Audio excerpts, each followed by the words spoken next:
We are here. Can I just say, so this is my little disclaimer. I did not know that the article would come out today in the New York Times. I also, well, neither one of us knew that Harris was going to be speaking tonight. So look at God. Look at God. She's a Black woman, and what? She was on our side. Okay. So first of all, okay, before we start, first of all, can I like fangirl? Can I like, do a little praise dance for you? A little praise dance, praise break. How you feel? How you feel being quoted in the New York Times with your fro looking all glorious, with your skin glistening, honey? They just caught all the melanin. How you feel, boo? How you feel? Well, it's crazy. Like I'm like, I'm like super careful about my words. I always take it super seriously when like representing our people and myself, right? So like I definitely felt like the pressure was on to come correct, and I am happy with the result. And it just creates that much more space to talk about the things that I care about, which are Black women and first generation immigrants, right? Like particularly Black women immigrants. That's my jam. So the fact that I was able to bring that makes me very, very happy. I am so happy. I am so proud of you. And it's about time the world catches up with the awesomeness that is Krystina François.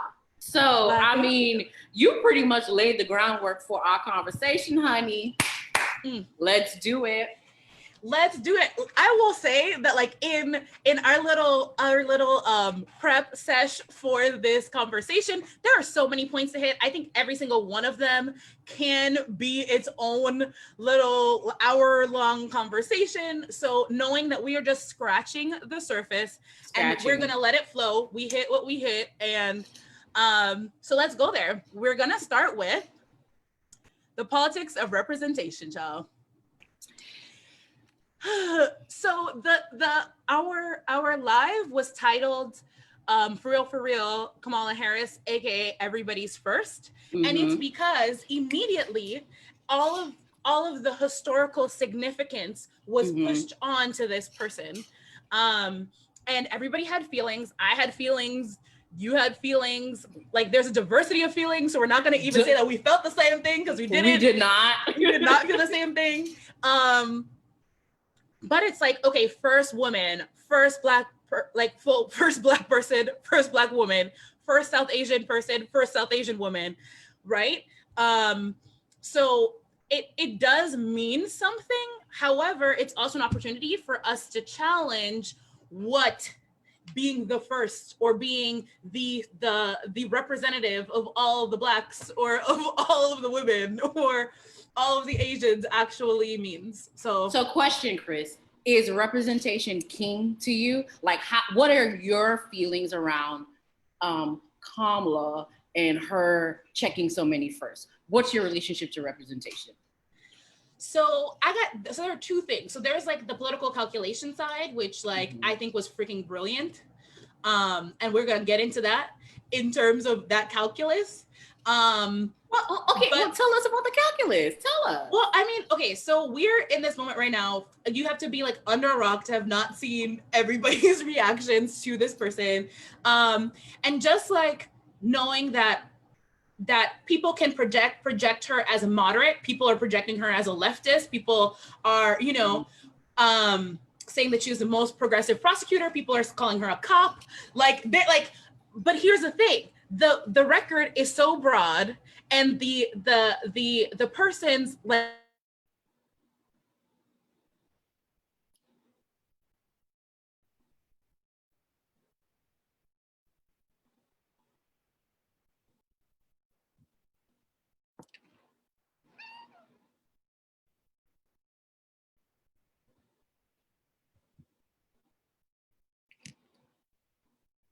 so really.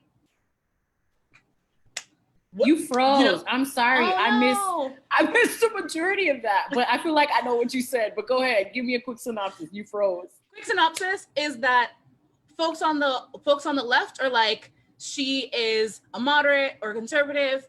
folks who are conservative are like, she's a socialist, a communist, a lefty, and she's neither of those things, right? And so that political calculus of like, it gives them cover to be in the middle.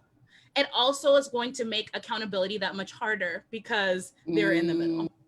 So I think that, you know, Biden's strategy of trying to get Republican voters, Republican voters who were going to take the leap to vote for Biden are not threatened in any way or concerned about Kamala Harris because she is receiving criticism on the left, right? And so for folks that organized to make sure that the VP was a Black woman, they got a Black woman at the end of the day, right? So yeah, it was political genius. And also, I mean, you know. So, okay, so here's how I feel about representation. So last decade, we were all about representation. However, I think in this decade, I think as we go forward, it's time for us to ask ourselves some really hard questions, like what does representation get us? So there was a time where I was definitely like, I'm rooting for everyone that's Black. And as I've deepened in my Black feminism, as I've deepened in my anti-racism, as I've thought about some things, that actually doesn't make any sense, the whole we're rooting for everyone that's Black. So to me, can we talk about the limits of representation? Because good for her, obviously, look, I love an ambitious woman because, baby, Lord knows I am very ambitious. So hey, boo, you had your vision board, you manifested your thing, go ahead, boo. And that's not a win for all 42, 43 million Black people in the United States of America. That's not a win for all of us. I think that's a win for middle-class Black people. That's a win for a certain kind of echelon of Black people who are trying to rise to the heights of that kind of power. But for a Black person like me, who is left, right? And understanding even within the left is a spectrum, right? Some of us are left of left and all those kinds of things. And so for me, what does it look like that this 55-year-old woman is not a threat to Republicans in any way, shape, or form in the way Elizabeth Warren would have been? Like, that's complicated, right? And so, and what does it look like in the middle of a racial reckoning that's intersecting with a global pandemic, that the Democratic Party picked two people who are totally okay with the expansion of the prison industrial complex? So there is a way when you're talking about like the political calculus and the genius of Biden and whatever, and there's a way in which it's like the political missteps in that, because what's happening with the Democratic Party, it's like there's two distinct parties being forced under one tent. Correct. Because the left, Black left, want and need something different. And I just want to make really clear, like, even when she was the Attorney General of California, when the first time when that was the first time Black Lives Matter was coming up, and Black Lives Matter had put out like a litmus test for progressive prosecutors. She was against that, right? So she pushed against that. Secondly, as AG, when it was brought to her attention that there are people in prison who, and the evidence showed that they were innocent, she didn't want to retry that. And thirdly, she denied trans people gender affirming surgeries, which is a human rights issue, and she didn't affirm that. So to me, it's just like, it's not, yeah, okay, she wasn't progressive, Kamala's a cop, and if we look at some parts of her record, me as a Black person who is left, me as a Black person who is about liberation, me as a Black person who's trying to be in radical solidarity with trans and gender expansive people, Kamala leaves a lot to be desired. Like, she has a lot to answer for. And to me, it's just like, is she gonna answer for them? Because her record, the way when she was giving that speech, when she was pretty much smiling and happy about putting low-income parents of color in jail for truancy, it's bad. It's bad. in that way. And so and this is why to me, I'm just like, yeah, representation isn't king, because homegirl, we diverge. And so, okay, so first there is a consensus amongst the two of us that Kamala was not a progressive prosecutor, period, point blank. No way you could cut it, slice it, whatever, dice it, repackage. It's not happening. Yes, you got to read the articles. There's no way you can read the articles and be like, she was progressive. Absolutely not. Right. Then there is the level of, so folks want to act like the last 4 years of her being in the Senate has not existed. And in that sense, she also was the one that who authored the bail reform bill and done some other things. So where I see an opening for her to be pushed, right? Like I see that little nugget. Okay.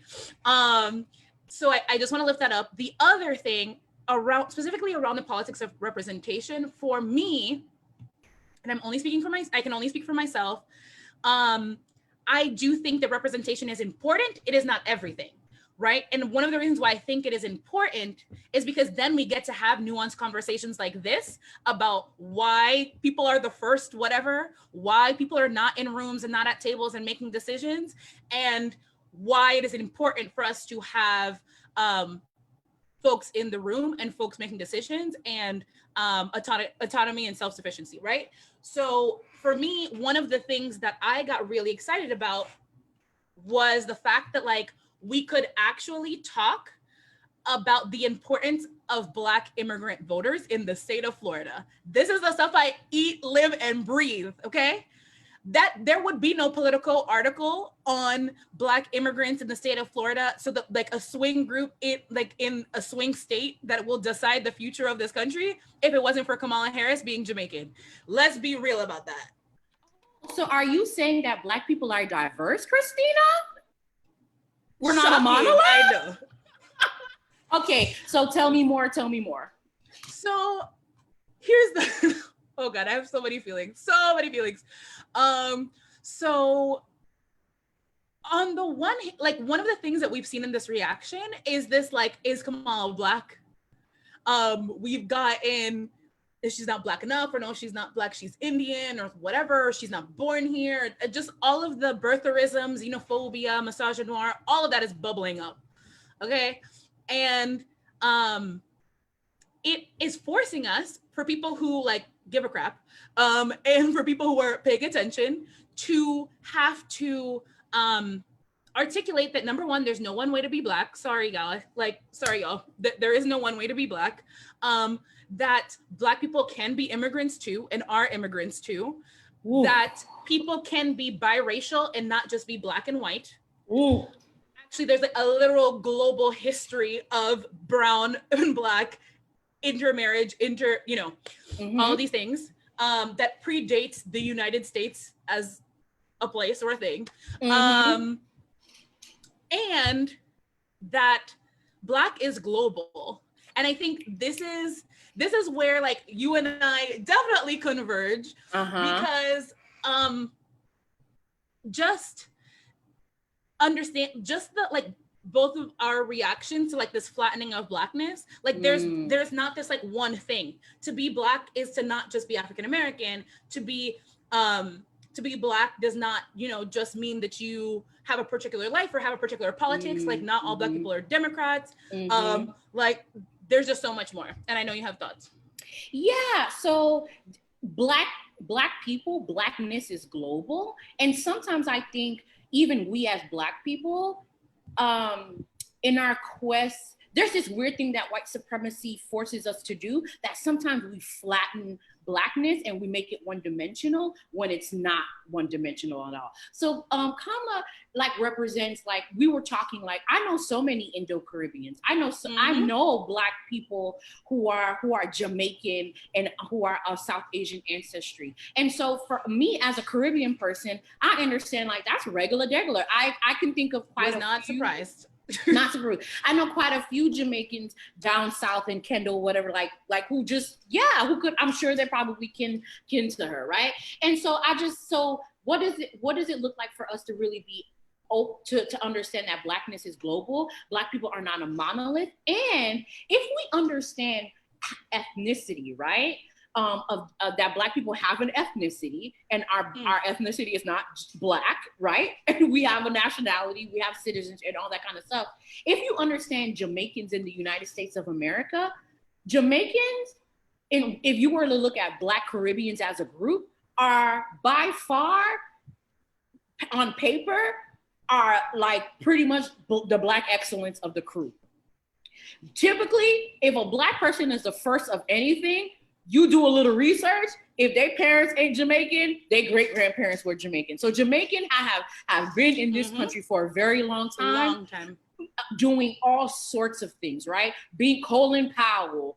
Thinking about a whole bunch of people who are like Jamaican. So that's number one.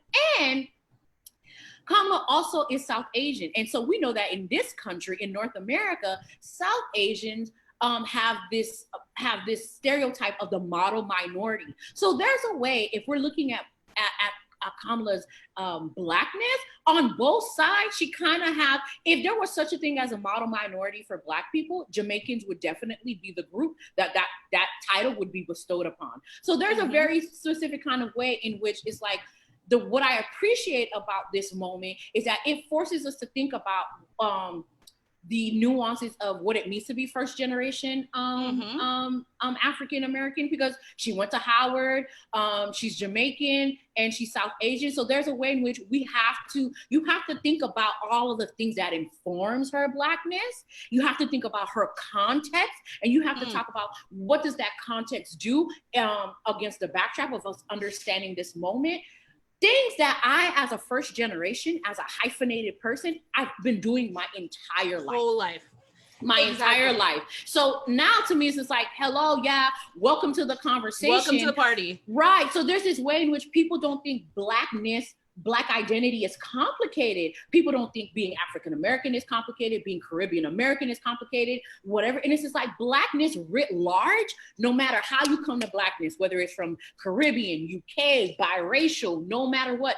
Blackness in and of itself, unto itself, is a universe, is a galaxy, and it's complicated. And so what she forces us to do is to be with that complications. And I, for one, am happy that we have arrived here at this moment, that we can talk about Blackness in the fullness that it deserves, because it's dehumanizing and proliferates anti-Blackness when we seek to flatten Blackness. And that is why you just made my case for why representation matters. Okay, no, sis. No. But okay, so because we're able to have conversations like this, however, does having a seat at the table save us all? No, because that has never worked out. Like, that has not happened. We had a Black president for 8 years. We did not solve racism. We did not end mass incarceration. He was the deporter-in-chief. Right, I was about to say, we did not have a transformative immigration process. Like, there were some wins, yes, but there were also a lot of things that were left to be desired. So when we talk about representation, we have to know that you can't put it all on one person. We're seeing that with Lori Lightfoot right now. Right? Okay, thank you for bringing her up. Right. Black, lesbian, Democrat. In Chicago has always been Democratic, and the Democrats have terrorized those people. So again, not only see that is the limits of representation. Exactly. So what this person checks all of these different identities, and they use their power in service to white supremacy and in service to the establishment, and they're not progressive. So right. Exactly. So I think it's important, but again, it will not save us. And that is not the path to liberation. Like, getting a seat at the table is not, like, we need to dismantle the table. Like there should be no table. It is not about having a seat at the table. But in the meantime, on the road to liberation, there's some negotiations that need to be had. So why do negotiations gotta be so trash, Krystina? Because, okay, so I'm gonna say something that is gonna upset people, but I'm gonna say it. This is why folks need to actually be in community and organize conservative and moderate Black people. Okay? So until okay, you don't DJ, do that. what you mean by that? What you mean by that? No. You just dropped like, boom. You just dropped something. Tell me more. We got Biden because of moderate and conservative Black Democrats. They literally revived this man from Lazarus. this primary process. Joe was gone.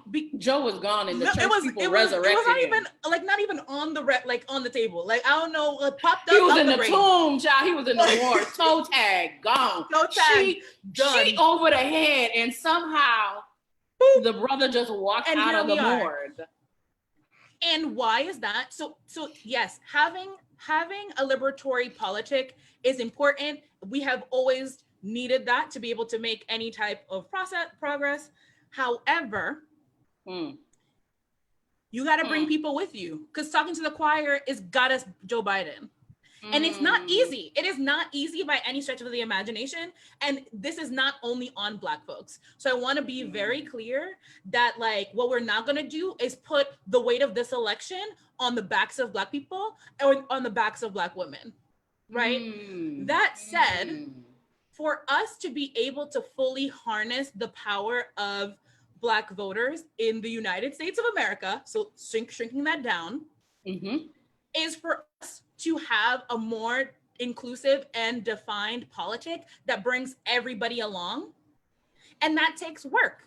And people are doing that work. So I don't want to say that, like, this is not a new idea. I'm not, like, coming up with anything that has not been discussed before. But we have to acknowledge, again, that Black people are diverse and that they do. Criminal justice reform is not the number one issue for all Black people. Just like immigration is not the number one issue for all Latinos, okay? So, like, what does that mean? That means that we have to make sure that we are addressing the concerns and prioritizing the concerns of people. So when people say Kamala's a cop, there are Black people that don't care. Literally, there's not an effective attack. It like does nothing. And those people that are happy right now. Like, because let's not forget the 94 crime bill that Uncle Joe helped got a author whole bunch of cosigns from Black people, right? And so again, so there were Black people that were for that bill, and there were Black people that were dissenting against that bill. Again, nuance. Again, we're not all one. So again, so yes, you're absolutely stand your right. ground in Florida. There were lots of Black legislators in Tallahassee that pushed for that bill and voted for that, and actually do not regret that vote when consistently asked about it. So again, we need to talk to our people.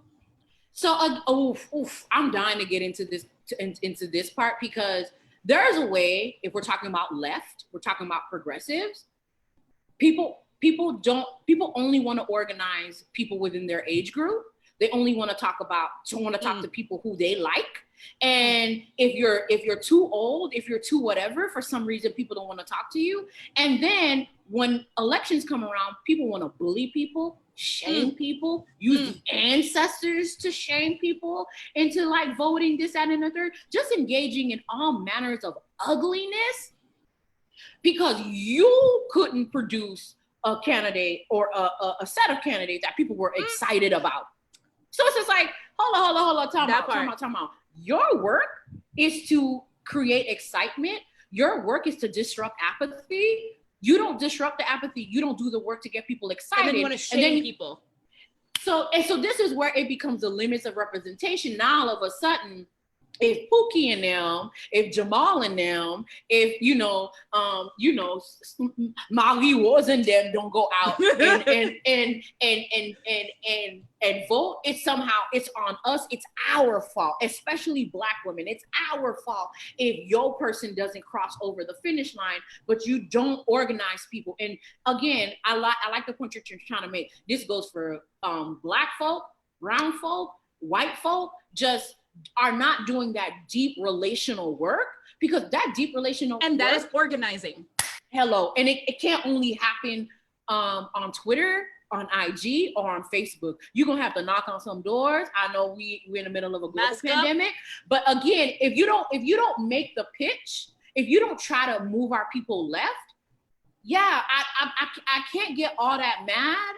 I mean, obviously I do get mad, but I understand why we ended up with the ticket that we have, because it's just going to take a lot of work to push people to where they need to be pushed so that we can reimagine what these presidential tickets can be and what's possible.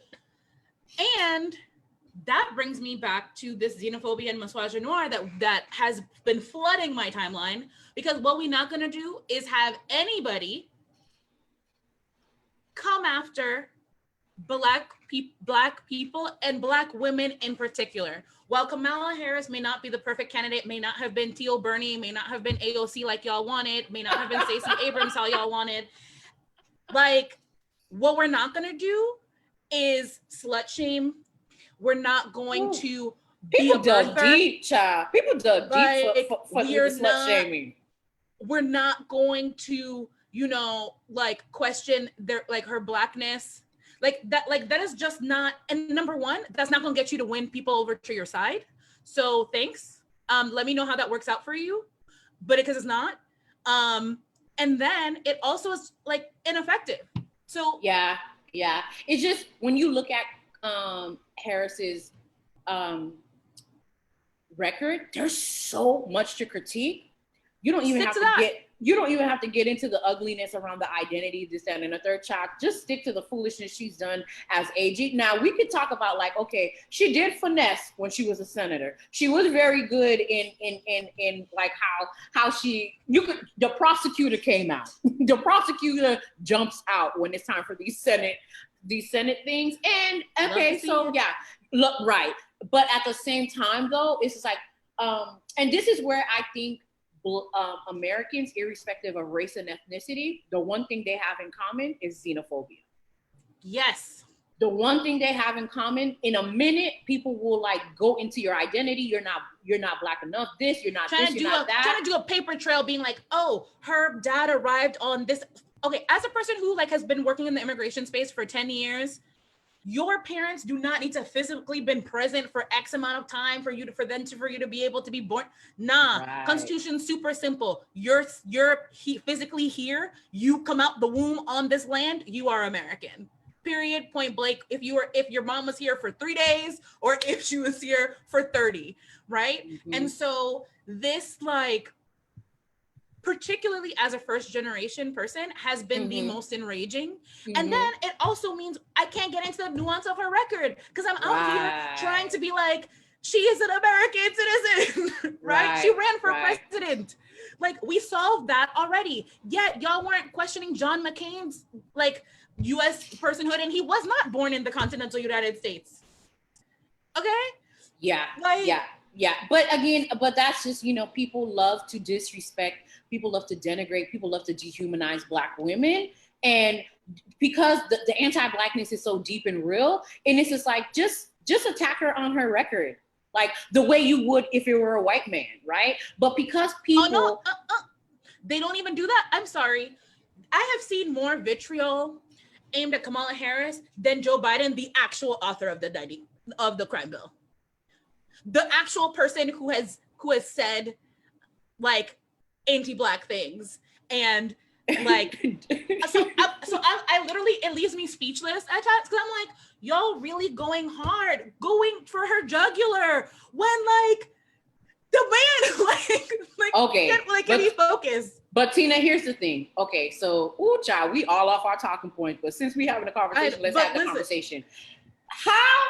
This is the trash of representation. She essentially called the man a racist. She essentially called the man a segregationist. Quite effectively, I might add. So how now you his VP? Explain that to me. Make it make sense, boo. I can't. I mean, like, okay, listen, talking about ambitious women, has this not been her plan? Like, I mean, I'm not shocked. Was I shocked? Not at all. Because I'm like, if you got a life plan, you're going to make the moves to do the things to make it happen, then, like, it was a strategic decision. Also, you hate to see it, though, sis. I hate to see it. I mean, am I surprised? No.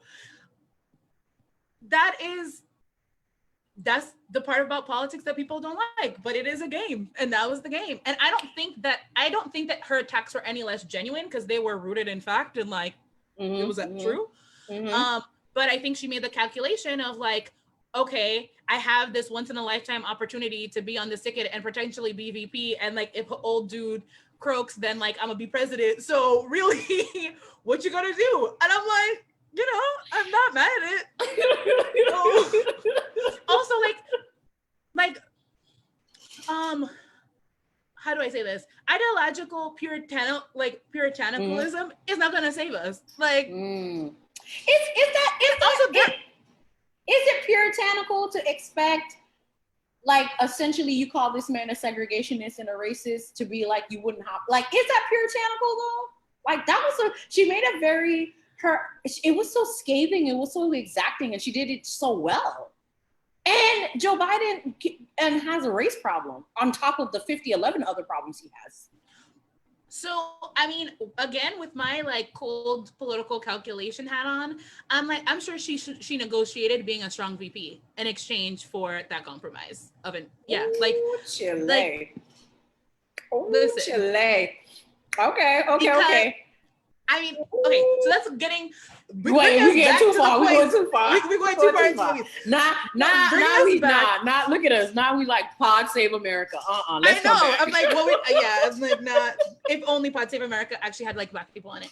It was interesting. And I'm an avid Pod Save America listener, so like, this is me throwing shade. Every time I try to get into that podcast, I'm like, I know I'm the demographic for this podcast, and I never could get into it. I can't. I am a voracious listener. However, I would also like to actually have a Black woman on there, because imagine that.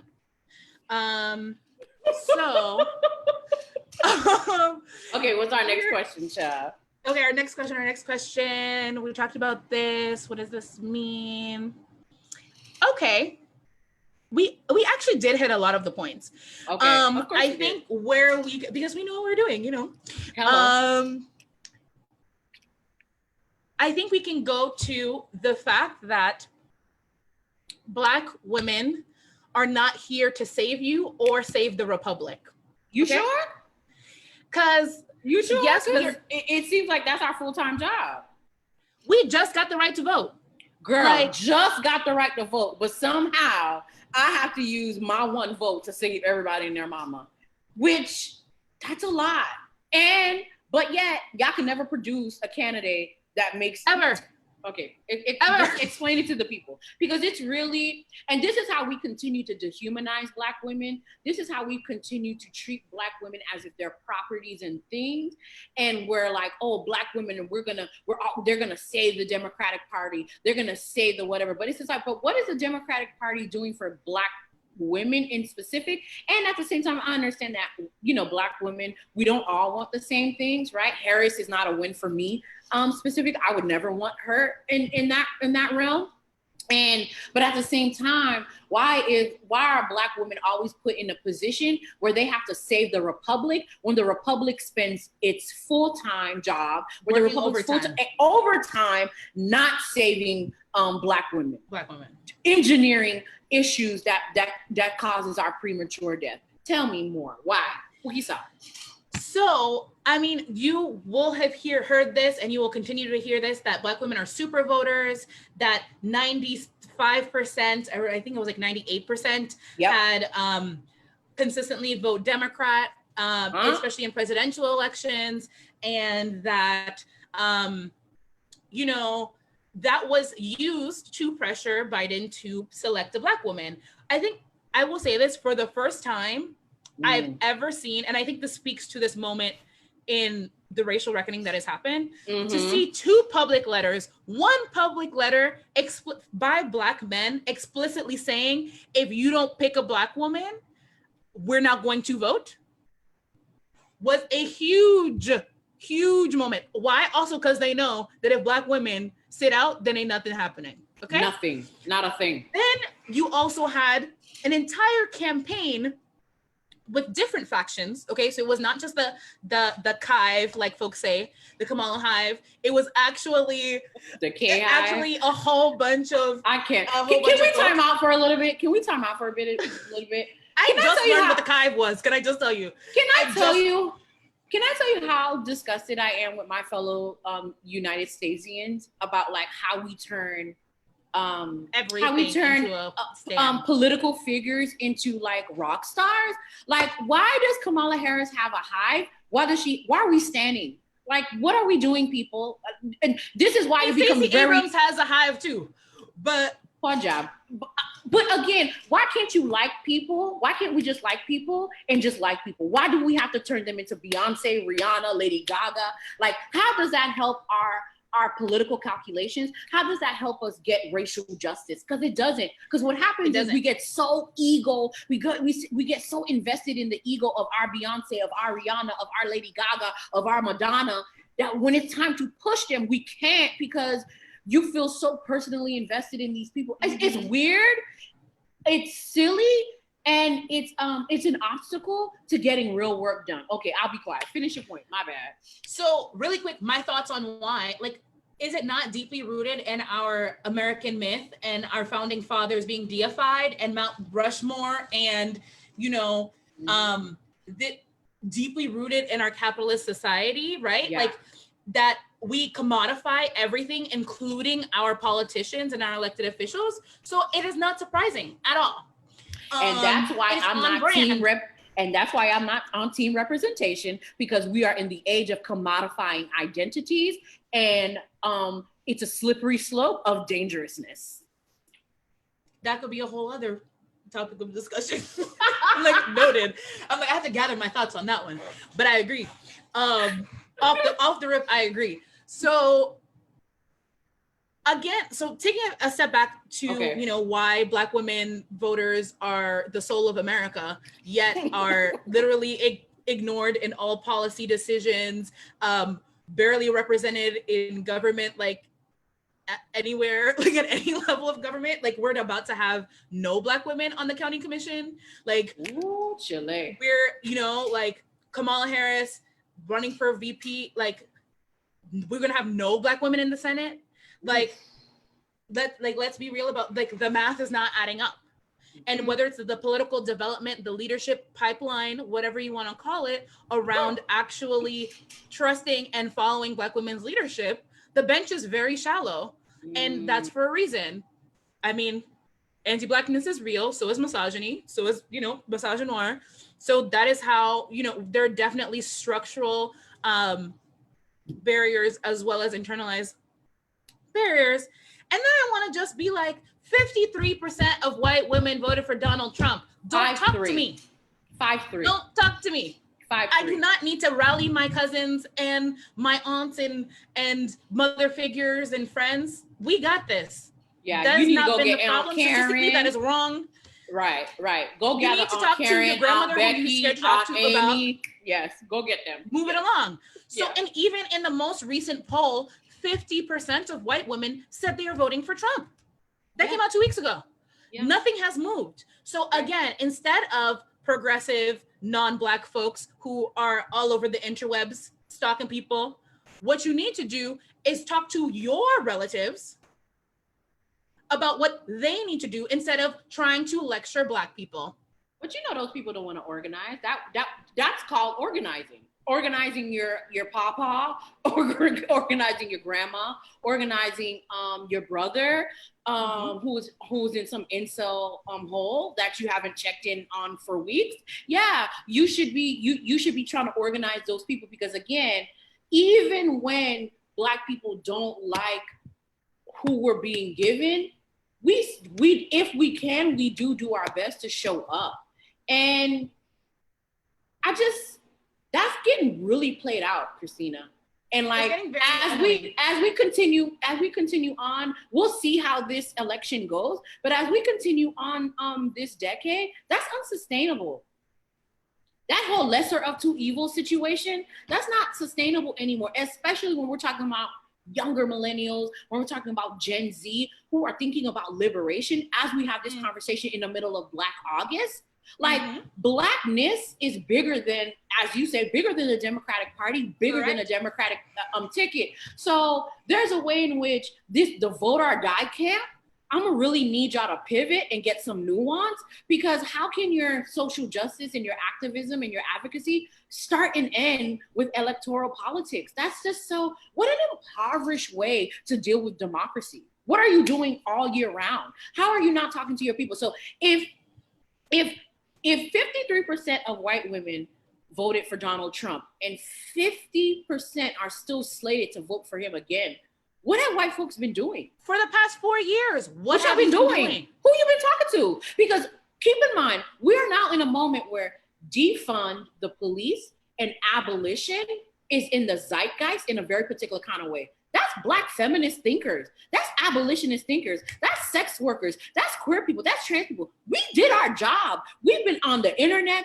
raising consciousness. We've been creating memes. We've been writing blog posts, Tumblr, you name it. We've been the last decade. We've been out here using all of our tools to raise consciousness, to get people to think about, and to be anti-racist, to think about feminism in a very specific kind of way. When you have, now we're in this place where every mainstream publication must talk about Black leftist ideals in a very serious way. We're doing our job. Why aren't you doing your job? Why your Aunt Karen still about to vote for Donald Trump? Help me. Gladly. No remorse, no concern, not a lash being batted. And the thing is, so here, like, the two things hit me while you were speaking. One is, y'all don't even have the range to be able to have a nuanced conversation with your own people, to shift your own people.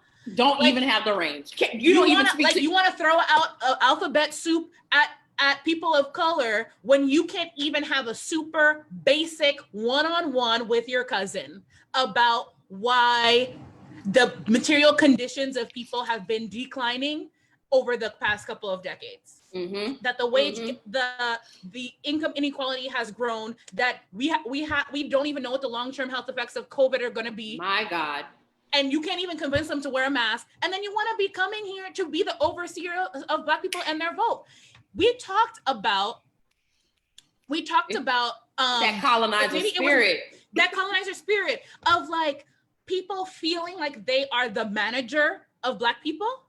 And this, particularly around electoral politics, it is like, and I was reading, there was the 100th celebration anniversary of the 19th Amendment, which did not give you or I the right to vote. So I really didn't care. Throw it in the trash. Throw it in the trash. I'm like, congratulations to the white women who got the right to vote. Congratulations. However, even in that moment in time, like, this same argument is the thread is continuing right now. And it is, you got Susan B. Anthony out here saying, you white men need us to be able to vote, us white women, because these illiterate, uneducated Black men are going to shift the politics of this country. And we are still dealing with that right now. So folks want to spend all this money when it comes election time to buy some pizza or have some barbecue, throw a DJ out to get people out to get Black people out to vote right on time when you need them that last week when that money comes in. Because please believe, the electoral justice money is not all year round for Black folks. Okay, so when you need that last little 2-week push to make sure that you get the numbers that you need to get, we're talking about Black voters the entire year. It is because you said, oh no, wait, they're about to exercise their free will and they're not going to vote for me. So let me dangle a little something. Let me, to make sure that they vote the right way, because they can't be left to their own devices to determine their political future. Vote the right way. And so what does it look like? So everyone who shared that 19th Amendment foolishness, even the ones who tried to have a nuance thing, I judged every white woman who did that. Because to me, it's just like, y'all had the right to vote for 100 years. Who have you bettered with that? Whose life have you made better with that? Whose life? Because when it suits you, you have no problem being the handmaid into white supremacy. No problem being the handmaid of white supremacy. But you ain't trying to throw down with women of color, with Black women, with Indigenous women. But you want to come. So it's funny that you say, so Black communities don't get the organizing, don't get the electoral dollars. The last 2 weeks, they want to suffocate you to death. You can't listen to 99 Jams or your radio station because vote for this, vote for this, vote for that. Okay, and then As soon as there was a quote unquote low voter turnout, all of a sudden it's because the uneducated blacks, right? It's because disrespected their ancestors by not. People died for this right. Let me tell you something. This goes for black people. If you are out here in these streets weaponizing the ancestors against other black people, you were fed, and you are working for white supremacy. Our ancestors were fighting to be seen and recognized and affirmed by their nation state. The tool they used for that was voting. Let's have a nuanced conversation, okay? And so they've taken away voter rights protection, all of these kind of things. Like voter suppression is in full swing.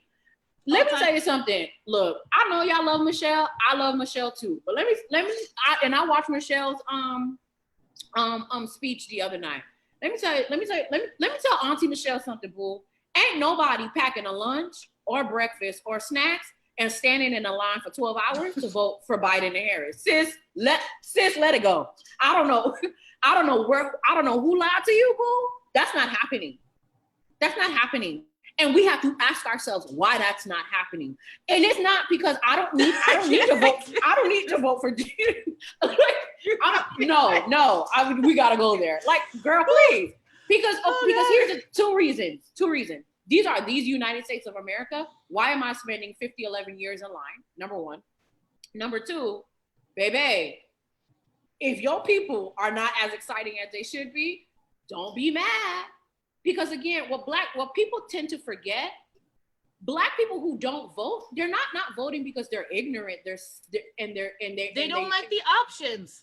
Exactly. And they're also exercising their right to not vote. Because it is a choice. It is, and it's an empowered choice as well. So this is why the Vote or Die campaign, I'm gonna need y'all to get better talking points. Because if you are a black person, you're 3, 5, 4, 6 generations Black American, and you don't feel like you're part of the larger body politic, and you feel as if you can't go to the corner store without the police harassing you.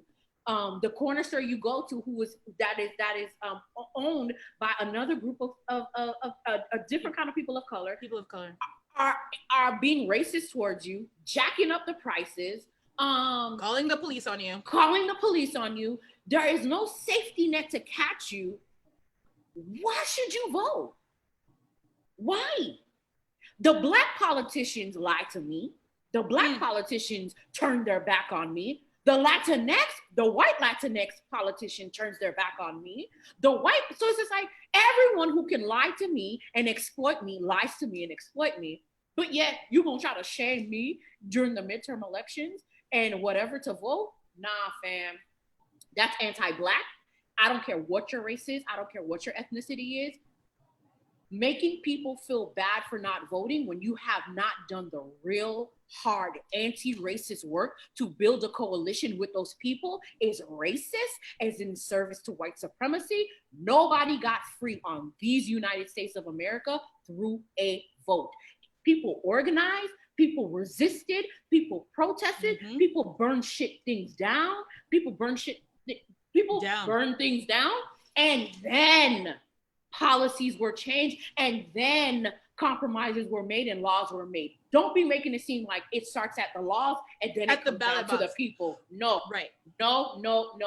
This is why I'm always thinking about what is the most anti-racist decision you can make. So again, if you're watching this, I really want to encourage you.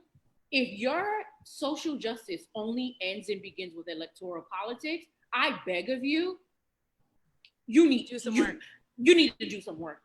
Because if you trying to be if you trying to be in solidarity with me, nah, boo, I don't need you to kill yourself around the vote situation.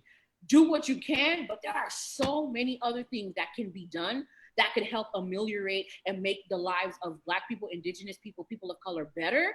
That does not start and end at the ballot box. We have to have a nuanced conversation of what's killing us in these United States of America. What's killing me when I go to the hospital, I'm uninsured, and the doctors don't believe I'm in pain, and they're letting me die. That is bigger than a vote.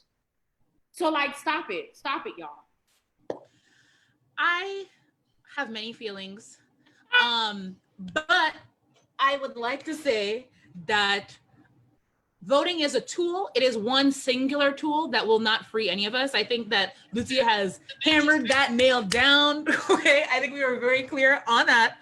And really, this is where organizing and advocacy comes into play, because the number one thing that we have is our ability to hold people accountable, whether that is like voting somebody in is when the real work begins, because you need to be on them to make sure that they're doing the things that you hired them for, because what they are your employee. They work for you, okay? You are not doing anything for them. They're working for you. And so that's one thing.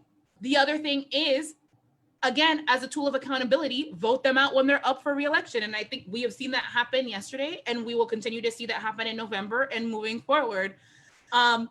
So I say that it is a tool, it is important, it is not the end all be all, neither, just like representation. People need to be able to broaden their understanding, be able to dig into the nuance, be able to have complex feelings and thoughts and hold two things at the same time. And know that, yeah, I have that, like I have this, but that doesn't mean that I'm doing the thing because I went to go vote. Or I'm doing the thing because I'm donating to a campaign, or I'm doing the thing because I had a one-on-one. Like, all of these things need to happen and more for us to be able to see transformational change.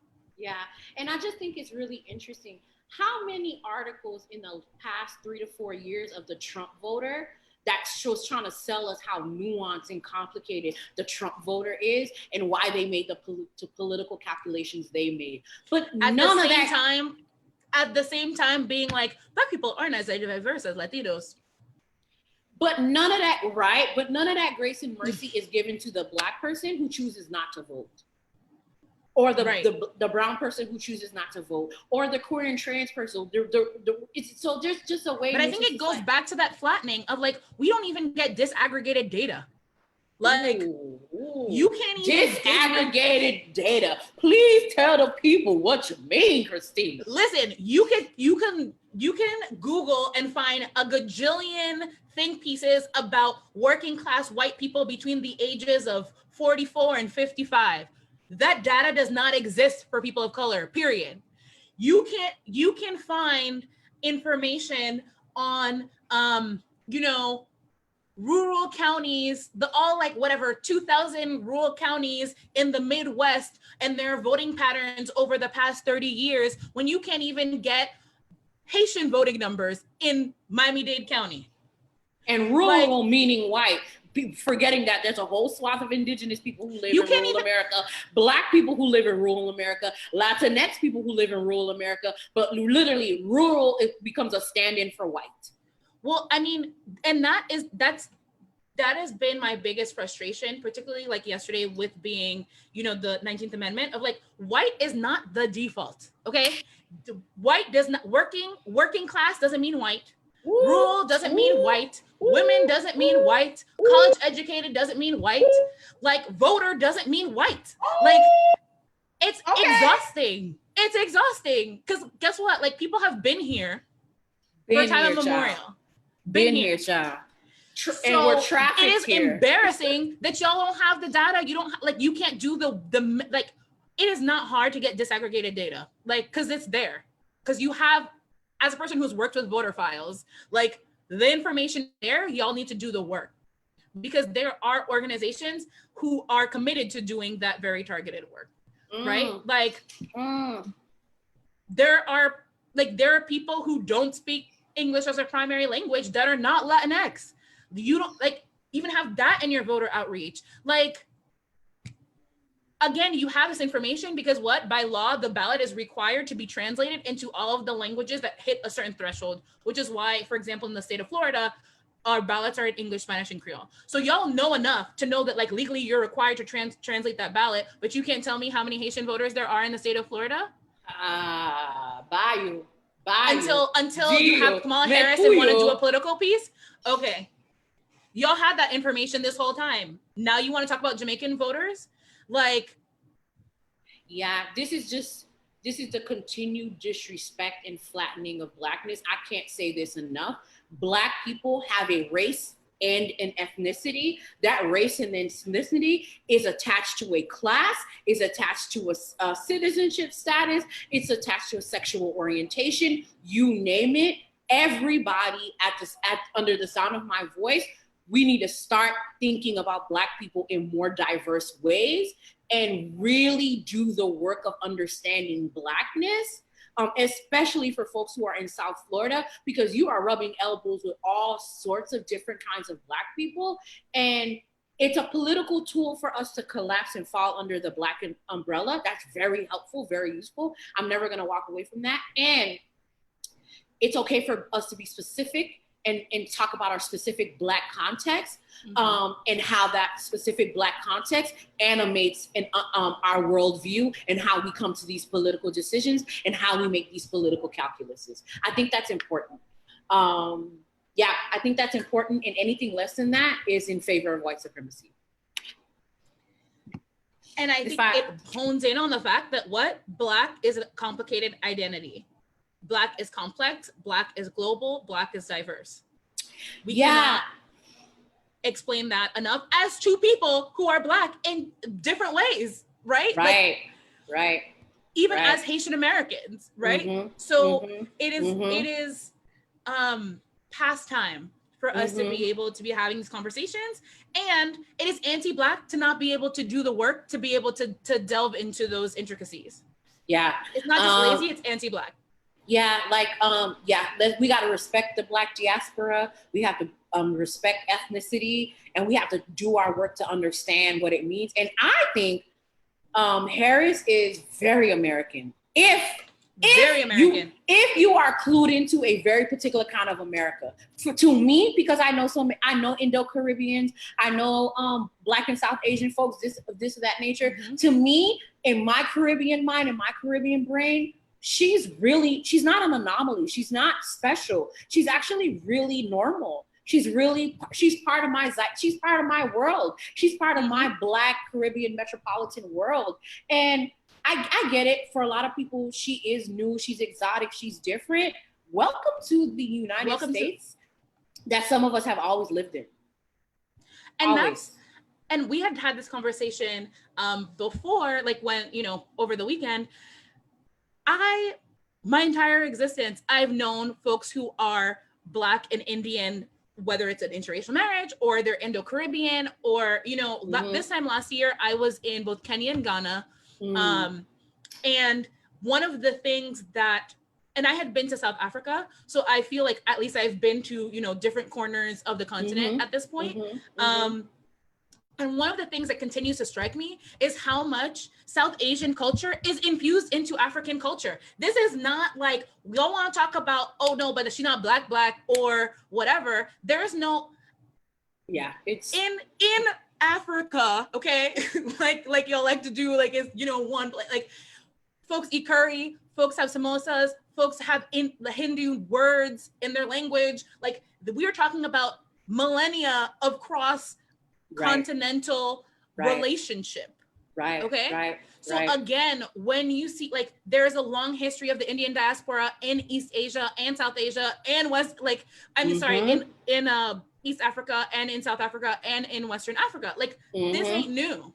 It's not new. So much so, you have Indians in India who look at Indians who are from the continent of Africa in a very distinct, different kind of way, almost like they're not Indian enough. That's how long a history South Asians have on the continent of Africa. But again, for some reason, Black people don't think we're Black people. We don't care to. But I think it's part of our North American imperialist impulse. We think the United States is the world. It's so US-centric. We're the globe. And if you don't come from a particular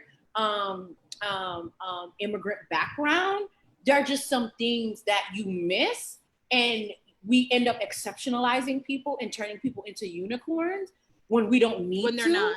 When they're not. And again, exceptionalizing people and turning them into unicorns around their race and ethnicity is also anti-Black. It's also dehumanizing, and it's also in service to white supremacy. So there's a way in which there's a xenophobic version of that, and there's the